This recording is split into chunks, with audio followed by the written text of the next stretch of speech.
तो ठीक है भाई लोग, आज हम सीखेंगे फंडामेंटल एनालिसिस। ठीक है, हमने कल बेसिक सा एक्सप्लेन कर दिया था आपको कि स्टॉक मार्केट क्या होता है और ये इसमें कैसे काम करना होता है, कंपनी में मतलब कैसे शेयर कैसे होता है, मतलब शेयर कंपनी देती है तो कंपनी का क्या क्या प्रॉफिट होता है इसमें, वो हमको प्रॉफिट वापस रिटर्न कैसे करती है, वो सारा हमने कुछ सीखा था कल। ठीक है, आपने कल वाला वीडियो नहीं देखा तो देख लेना और आप सब इनके नोट्स बना लेना ताकि बाद में ये नोट्स आपके काम आएंगे। ठीक है, तो सब कुछ नोट करके रख लेना। तो आज का हमारा टॉपिक है फंडामेंटल एनालिसिस। ठीक है, फंडामेंटल एनालिसिस पे हम ज़्यादा इतना ध्यान तो नहीं देंगे बट हम बेसिक सा सीख लेते हैं। ठीक है, फंडामेंटल एनालिसिस किस चीज़ के लिए होता है वो हम देखेंगे अभी।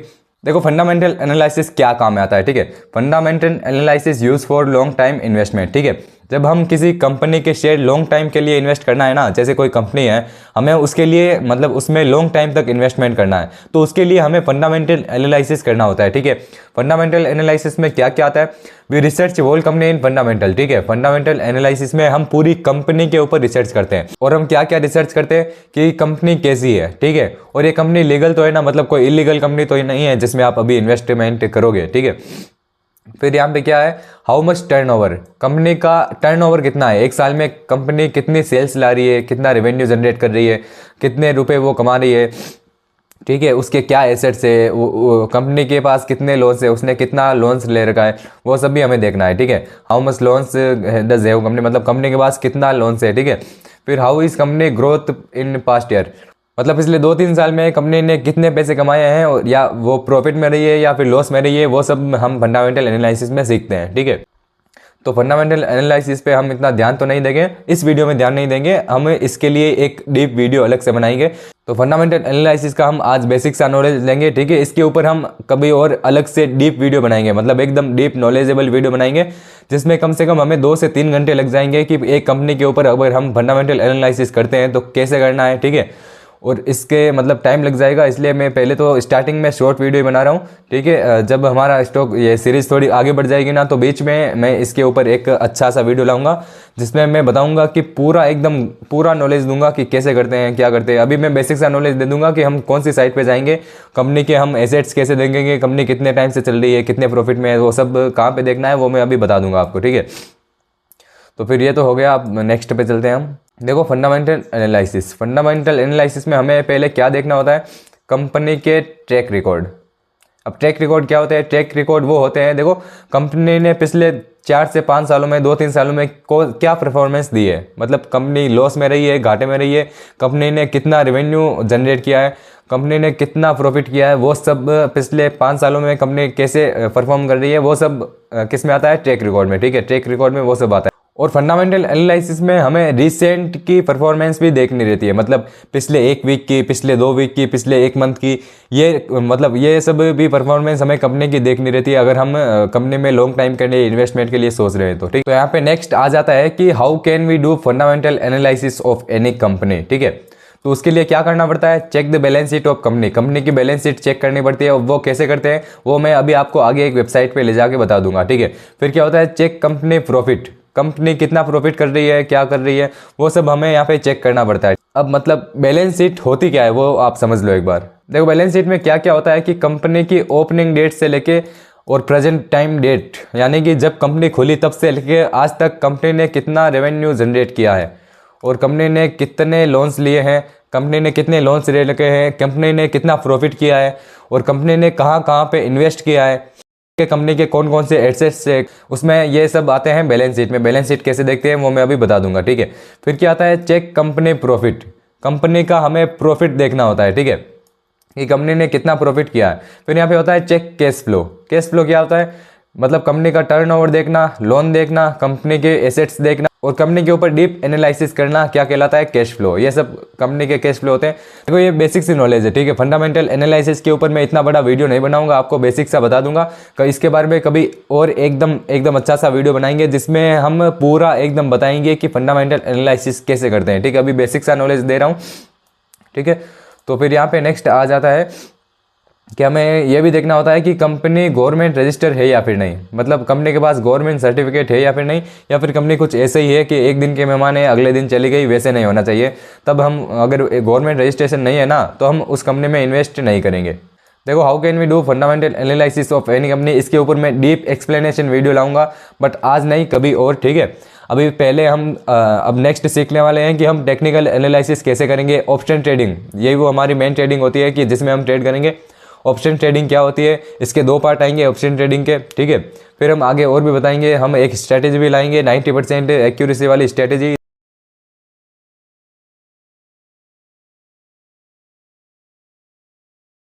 तो अभी मैं बता देता हूँ कि ऐसी कौन सी वेबसाइट्स है जहाँ पे आप कंपनी के फंडामेंटल्स को देख सकते हो, ठीक है।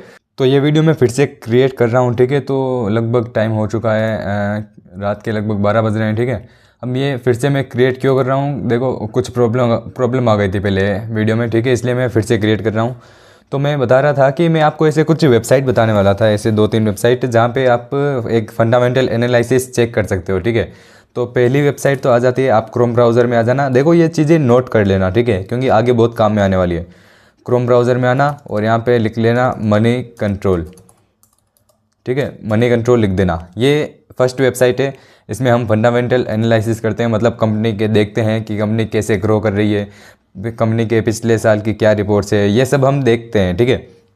तो यहाँ पे आने के बाद आपको क्या करना है, देखो ये एक सर्च बॉक्स मिल रहा है आपको, ठीक है। तो सर्च बॉक्स मिल रहा है ना, इसमें आपको कोई भी एक कंपनी का नाम मतलब लिखना है जो जिसका आप एनालिसिस करना चाहते हो। जैसे कि मैं लिख देता हूँ अडानी पावर।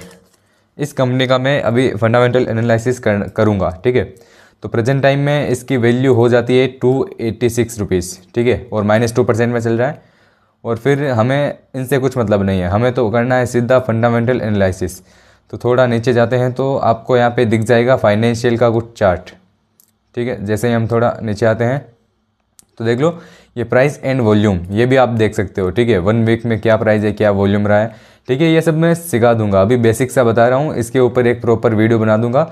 ये बेसिक्स है, ठीक है। ये अगर आप बोल रहे हो कि भाई ये क्या सिखा रहा है, ये तो मतलब कुछ समझ में नहीं आ रहा है क्या सिखा रहा है, ठीक है, तो ये बेसिक है, थोड़ा कम ही सिखा रहा हूँ। और फंडामेंटल एनालिसिस एक वीडियो में तो पूरा नहीं हो सकता है, क्योंकि ये बहुत बड़ा टॉपिक है। डीप नॉलेज लेने के लिए मैं एक वीडियो बनाऊंगा, लगभग वो वीडियो 2 से 3 घंटे का हो जाएगा। उसमें मैं एकदम पूरा नॉलेज दूंगा फंडामेंटल एनालिसिस का, एकदम A to Z, ठीक है। फिलहाल तो कुछ बेसिक सा नॉलेज आप ले लो। जैसे इस वेबसाइट पे आए आप और यहाँ पे आपको दिख रहा है फाइनेंशियल करके कुछ दिख रहा है। अब आपको क्या करना है, कंपनी का इनकम स्टेटमेंट आपको चेक करना है। जैसे इनकम स्टेटमेंट पे जैसे टैप करोगे, आपके यहाँ पे देखो सेल्स देखनी है सबसे पहले। तो अडानी पावर है, जून 2022 में इसकी क्या सेल थी, 13,000, फिर 7,000, फिर 7,700, फिर 10,000, फिर 11,000, मतलब डाउन जा रही है, सेल्स तो डाउन जा रही है, ठीक है, मतलब कंपनी की ग्रोथ डाउन जा रही है। तो इसमें अभी फ़िलहाल हमें इन्वेस्टमेंट नहीं करना। मैं एक एग्जांपल बता रहा हूँ, ठीक है, ऐसा नहीं करना कि मैं कोई एग्जांपल में कुछ कंपनी ढूंढूँ वो अच्छा ग्रोथ कर रही है तो उसमें इन्वेस्टमेंट कर दो, ठीक है। अभी बिगिनर लेवल पे हैं हम, एकदम परफेक्ट नॉलेज के साथ ही यहाँ पे कुछ इन्वेस्टमेंट करेंगे। मैं अपनी होल्डिंग्स भी दिखा दूंगा, ठीक है, जब मैं एकदम पूरा सीख जाऊँगा ना तो मैं होल्डिंग्स रखूँगा, वो भी आपके साथ शेयर कर दूँगा, कोई दिक्कत नहीं है। फिर यहाँ पर अदर इनकम में देख लो, मतलब अदर इनकम यानी इस कंपनी के और कौन कौन से सोर्स है जिससे इनकम इस कंपनी को इनकम आ रही है। देखो जून 2022 में 1785 कुछ अदर इनकम थी, 1400, 500, 553, फिर 7,000, ठीक है। इस कंडीशन में तो ये ग्रोथ कर रही है, ठीक है। चलो ये तो हुआ। फिर यहाँ पे आ जाता है टोटल इनकम देख लो, स्टार्टिंग में क्या है 15,000, फिर क्या है 8,000, फिर 8,000, फिर 10,000, फिर 18,000, ठीक है, ये भी ग्रोथ हो रही है। फिर यहाँ पे देख लो, टैक्स तो छोड़ो आप, यहाँ पे देख लो आप नेट प्रॉफिट, थोड़ा सा नीचे आओगे, नेट प्रॉफिट देख लो, मतलब कंपनी का क्या प्रॉफिट रहा है। स्टार्टिंग में देख लो 4,700, ऐसे 8, ये तो बहुत ही कम आ गया, ठीक है, यहाँ पे तो बहुत ही कम आ गया। यहाँ पे बीच में कुछ हिजनबर्ग के ऐसे मतलब था ना, वो रिपोर्ट आई थी ना, उस टाइम का हो सकता है, ये पता नहीं मुझे इतना। तो फिर 5,000, फिर 8,000, मतलब धीरे धीरे फिर ग्रो करने लग गई फिर से। थोड़ा सा हम और नीचे आते हैं तो आप देखिए आपको वॉल्यूम दिख जाएगा, ठीक है, मतलब अदर पीपल ने इस कंपनी में कितना इन्वेस्टमेंट करके रखा है। देखो 13%, ये पब्लिक है ना, ऑरेंज कलर की दिख रही है आपको, 13% पब्लिक ने इस कंपनी में अपने इन्वेस्टमेंट करके रखा है, वो रिजल्ट भी आपको यहाँ पे दिख जाएगा, ठीक है। और मैं थोड़ा सा यहाँ पे ऊपर आऊँ तो बैलेंस शीट भी दिख रही है आपको। जैसे बैलेंस शीट पे आप क्लिक करोगे, बैलेंस शीट यानी आपको कंपनी का टर्नओवर, ये और भी जो जो चीज़ें होती हैं वो मैं अभी बताता हूँ, ठीक है। जैसे बैलेंस शीट पे क्लिक किया मैंने, देखो शेयर कैपिटल और ये current liabilities, other liabilities, total liabilities, revenue, reserve and surplus और जो भी है ना, ये अभी आपको समझ में नहीं आएगा, ठीक है, क्योंकि हम बिगिनर लेवल पे है ना, इसलिए आपको समझ में नहीं आएगा। इसीलिए मैं बोल रहा हूँ कि इस फंडामेंटल एनालिसिस जो एक वीडियो है ना, वो 5 से 10 मिनट या कोई 20-30 मिनट के वीडियो में कंप्लीट नहीं होगा। उसके लिए कम से कम आपको 3 से 4 घंटे का वीडियो चाहिए होगा, ठीक है, वो मैं बना दूंगा, ठीक है, बट आज नहीं, अदर वीडियो में, ठीक है। अभी तो मैं बेसिक सा बता रहा हूँ। तो ये हो गया। फिर यहाँ पे आता है कैश फ्लो। कैश फ्लो मैंने आपको बता ही दिया कि पहले कैश फ्लो होता क्या है। तो जैसे ही मैं यहाँ पे कैश फ्लो पे यहाँ पे चेक करता हूँ, तो यहाँ पे आ जाता है, देखो, ऑपरेटिंग एक्टिविटीज़, और यहाँ पे net cash flow, other financial activities, investing activities. तो इन पर तो आप इतना अभी ध्यान मत दो। यहाँ पे आपको देखना है, डिविडेंड देखना है और इनकम स्टेटमेंट देखना है। ये दो देख के आपको फिलहाल बेसिक सी नॉलेज लेनी है, ठीक है। तो अभी मैं आता हूँ रेशियो पे। जैसे ही रेशियो पे आऊँगा ना, तो यहाँ पे कंपनी का डिविडेंड भी दिख जाएगा आपको, ठीक है। डिविडेंड, अब डिविडेंड क्या होता है, काफ़ी लोगों का सवाल होगा। डिविडेंड वो चीज़ होती है जब कंपनी का मार्जिन कुछ ज़्यादा हो जाता है ना, जैसे कंपनी ने कुछ ज़्यादा प्रॉफिट कमा लिया, तो वो डिविडेंड देती है। मतलब हमें अपने इन्वेस्टमेंट पर थोड़ा ज़्यादा रिटर्न ऑफ इन्वेस्टमेंट देती है, मतलब थोड़ा ज़्यादा प्रॉफिट देती है, ठीक है। तो आपको उसी कंपनी में यहाँ पे इन्वेस्ट करना है जो कि डिविडेंड देती है, ठीक है। ये तो अभी माइनस में चल रही है, इसलिए डिविडेंड तो क्या ही देगी। आपको उसी कंपनी में इन्वेस्ट करना है जो कि डिविडेंड देती है, ठीक है। तो फिर हम यहाँ पे थोड़ा सा और आ जाते हैं। शेयर होल्डिंग्स मैंने आपको बता दी है। तो ये तो हो गई हमारी एक वेबसाइट। एक और वेबसाइट है, ये तो फंडामेंटल एनालिसिस के लिए हो गई। अब दूसरी वेबसाइट आ जाती है NSEindia.com, ठीक है, NSEindia.com। इसमें आप इंट्राडे के लिए भी एनालिसिस कर सकते हो, फंडामेंटल के लिए भी एनालिसिस कर सकते हो, मतलब सब कुछ कर सकते हो इसमें, ठीक है। ये इंट्राडे में भी हमारे काम आएगी कि इंट्राडे में बाई कब करना है, सेल कब करना है, सपोर्ट कहाँ पे, रेजिस्टेंस कहाँ पे, वो यहाँ पे हमारे ये वेबसाइट बहुत काम आने वाली है इंट्राडे में, ठीक है। ठीक है, तो ये वेबसाइट भी हमारे लिए बहुत काम आने वाली है। इंट्राडे के लिए तो खास कर ये बहुत ज़्यादा काम आएगी। जब हम इंट्राडे करेंगे ना, हमारा मेन टारगेट तो वही है कि ऑप्शन ट्रेडिंग में इंट्राडे ट्रेडिंग करना, ठीक है। इंट्राडे ट्रेडिंग में, ऑप्शन ट्रेडिंग से बहुत पैसा बनता है, सभी ट्रेडर लगभग वहीं से कमाते हैं। ये इन्वेस्टमेंट वाला तो वो तो शेयर मार्केट के लिए हो गया, हम करते हैं, मतलब हम ट्रेडर हैं, तो हम इंट्राडे करेंगे, इंट्राडे में ऑप्शन ट्रेडिंग, ठीक है, तो वो कर लेंगे। फिर यहाँ पे आप करना चाहते हो तो कंपनी का यहाँ पे नाम टाइप करना, फिर यहाँ पे जो भी मार्केट डाटा आएगा, कंपनी का मार्केट डाटा आप देख सकते हो, इन्वेस्टर लिस्ट, ये सब है ना, वो सब मैं एक वो बड़ी वाली वीडियो में पूरा एक्सप्लेन कर दूंगा, ठीक है। अभी फ़िलहाल आपको इतना इसमें ध्यान देने की ज़रूरत नहीं है, ठीक है। तो फंडामेंटल एनालिसिस एक नॉर्मल सी चीज़ होती है, पर इसको करना जब आप शेयर मार्केट में एक लॉन्ग टर्म के लिए इन्वेस्टमेंट करोगे ना, तो जब हम स्टार्ट कर देंगे ना लॉन्ग टर्म इन्वेस्टमेंट, तब मैं एक फंडामेंटल की बहुत ही अच्छी सी वीडियो आपके लिए ला दूंगा, ठीक है।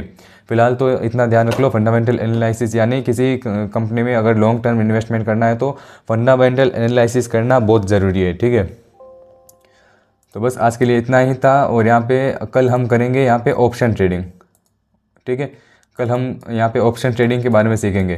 पहले ऑप्शन ट्रेडिंग के बारे में सीखेंगे, बट हम जब ट्रेड करेंगे ना, तो हम यहाँ पे स्टार्ट करेंगे स्टॉक ट्रेड से, मतलब हम सीधे ऑप्शन में ट्रेड नहीं करेंगे, ऑप्शन थोड़ा रिस्की होता है, आप सबको भी पता होगा। हम सीधा स्टार्ट करेंगे स्टॉक ट्रेड से, मतलब किसी स्टॉक को बाई सेल किया, मतलब स्टॉक्स में पहले ट्रेड करेंगे, स्टॉक में थोड़ा प्रॉफिट होने लग जाएगा, हमें लगता है कि भाई हाँ थोड़ा अच्छा हम ट्रेडर बन चुके हैं, फिर हम जाएंगे ऑप्शन ट्रेडिंग में, क्योंकि ऑप्शन ट्रेडिंग में है ना रिस्क बहुत ही ज़्यादा रहता है, ठीक है। ऑप्शन ट्रेडिंग में रिस्क थोड़ा ज़्यादा है, इसलिए हम पहले स्टॉक से स्टार्ट करेंगे, फिर हम यहाँ पे ऑप्शन ट्रेडिंग करेंगे। बट कल जो वीडियो आने वाली है वो ऑप्शन ट्रेडिंग के ऊपर है कि निफ्टी में ट्रेड कैसे लेना है, ऑप्शन ट्रेडिंग कैसे करनी है, ऑप्शन ट्रेडिंग का मतलब क्या होता है, बैंक निफ्टी में ट्रेड कैसे लेना है, फिर निफ्टी क्या होती है, इसमें ट्रेड कैसे लेते हैं, ठीक है, वो सब मैं बताऊँगा। पुट क्या होता है, कॉल साइड ऑप्शन क्या होता है, यहाँ पे बाई करना, सेल करना, सब कुछ मैं कल वाली वीडियो में बताने वाला हूँ। कल ऑप्शन ट्रेडिंग की वीडियो आएगी, फिर उसके बाद ऑप्शन ट्रेडिंग का पार्ट 2 भी आएगा, ठीक है। तो बस आज के लिए इतना ही था। ज़्यादा जोर मत लगाना, मतलब आपको ये लग रहा होगा कि भाई कुछ समझ में नहीं आ रहा, तो ये 2 वीडियोस थे, वो बेसिक वाले वीडियो थे, ठीक है। इनमें आप इतना ध्यान दो मत दो वो तो ठीक है, कोई दिक्कत नहीं है, बट आपको बेसिक है ना स्टार्टिंग वाला, व्हाट इज स्टॉक मार्केट क्या होता है, इन्वेस्ट करना चाहिए नहीं करना चाहिए, ठीक है, वो सब पहला वीडियो देख लेना। अगर आपने नहीं देखा है तो लिंक मिल जाएगी आपको कमेंट बॉक्स में, जाके फर्स्ट वीडियो देख लेना, उसका नोट्स बना लेना। सेकंड वीडियो है फंडामेंटल एनालिसिस, इसका भी नोट्स बना लेना। वैसे आप दिक्कत ना लो, मैं लास्ट में नोट्स प्रोवाइड कर दूंगा, ठीक है, ग्रुप में शेयर कर दूंगा। तो टेलीग्राम ग्रुप पर ऐड नहीं हो तो लिंक बायो में है, टेलीग्राम पर भी ऐड हो सकते हो आप, ठीक है। तो बस आज के लिए इतना ही था, मिलते हैं अगले वीडियो में। अगले वीडियो में ऑप्शन ट्रेडिंग का वीडियो कल आ जाएगा, ठीक है।